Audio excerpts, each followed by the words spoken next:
DreAllDay.com. What's going on, everybody? Dre Baldwin, DreAllDay.com. This week's motivation is about asking. Ask, ask, ask. All of you have heard the cliche or the saying that if you are willing to ask 100 people for anything, you are guaranteed to get it.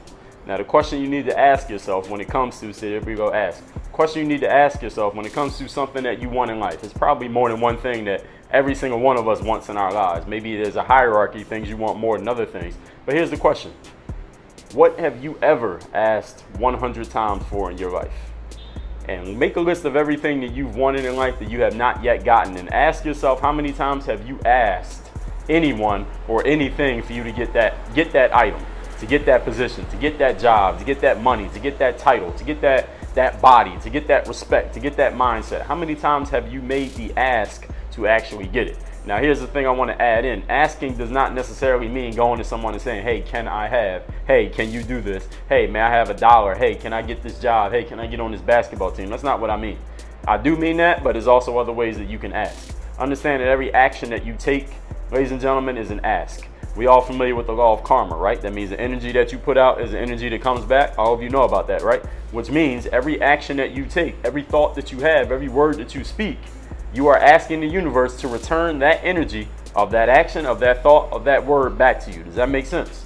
So every single thing that you do over the course of a day, what you think about, what you watch, what you listen to, who you allow to influence you, the actions that you actually take, all of those things, you're putting energy out in the universe and you're asking for that energy to come back.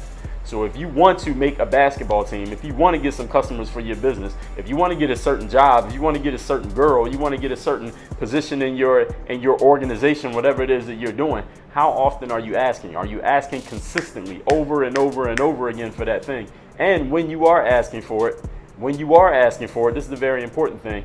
How much time are you focusing on the no's and how much time are you focusing on the possibility of getting the yes? You see, what happens to a lot of people is they ask for things. Maybe they ask more than once. Maybe they ask multiple times. Maybe they ask 50 times for something. But what happens is they start focusing so much on the people who said no, the people who said I'm not interested, the people who said no, that's not going to work, people who said no, you're not going to make that team, the people who said no, you're not tall enough, the people who said no, you're not good enough, the people who said, look, you already asked 10 other people and they all said no. When you going to give up? When you going to quit? People start focusing on the no's so much that they don't even pay attention to the people who say yes. Napoleon Hill says, he said in one of his speeches, he's the guy who wrote the book Think and Grow Rich. I talk about Napoleon often if you follow me on any other social media channels, which you can find on my website, DreAllDay.com. But one of the things he says is ask yourself, how many times does the average person try anything? And again, remember, trying something is an ask. How many times does the average person try anything before they just give up and quit? Before they just say, you know what, this is not going to work, and they just give up and stop trying? How many times do you think on average?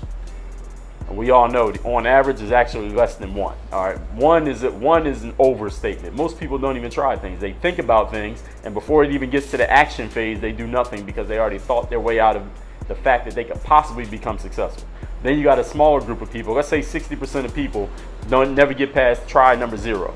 Then you got about 25%. No, not even 25%. That's wrong. That's about 30. What is that? I got to get my numbers right. 39% of people will try something one time, have it not work, and then they're like, all right, well, I tried it, it didn't work. All right, I hear from people all the time tell me they tried something and it didn't work. Like, how many times you tried? Once? You asked one person, it didn't work, so now you just decided that's pretty much it. Okay, how many times did you try to walk when you were a baby? Once?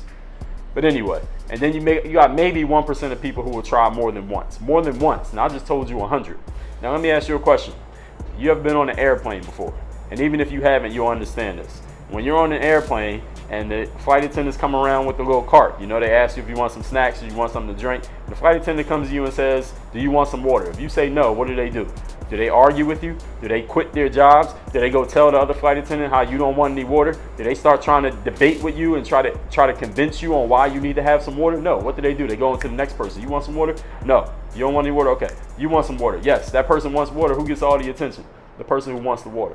What all of you need to start doing in your asking, in your asks to the universe, meaning not only in your words, but in your actions, your thoughts, everything, is that you need to put all of your focus, all your attention on the yeses and on at least something that's getting you closer to a yes.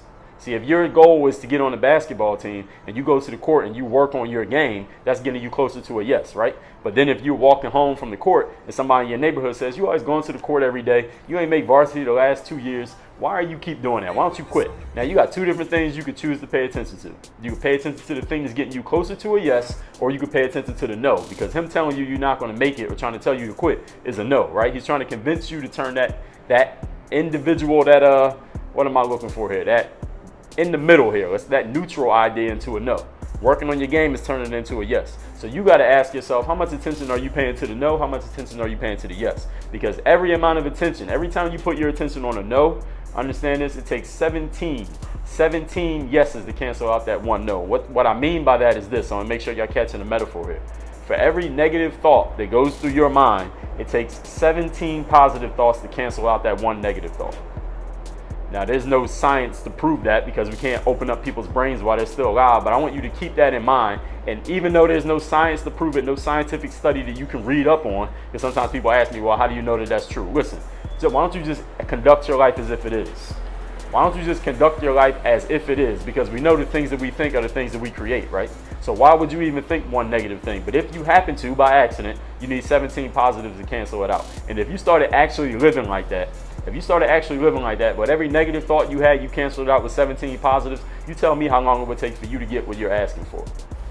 Work on your game. DreAllDay.com. What could you not do with more confidence? Less attention to the negativity of other people, more focus on your goals than nothing else, and not letting unfortunate circumstances slow you down. Would all of those help you out? Well, go to DreAllDay.com/bulletproof. Check out my new 8-week course called Bulletproof Mindset. Get started, and I'll see you over there. Work on your. If you're on Snapchat, hit me on the Snap. My Snap name is @Dre Baldwin. You already know how that works. And I got a podcast, if you didn't know. It is called Work on Your Game. It is an everyday podcast where I talk about getting yourself into the right mindset, that bulletproof mindset. Getting yourself seen, heard, known. Getting the exposure you want and making things happen in your life instead of waiting for things to happen to or for you. Subscribe to that podcast when you're on iTunes, SoundCloud, and Stitcher. Make sure you check it every single day. Make sure you're subscribed so you catch the heat. Work on your game. Dre Ball. I feel like Dre Ball. I feel like Dre Ball.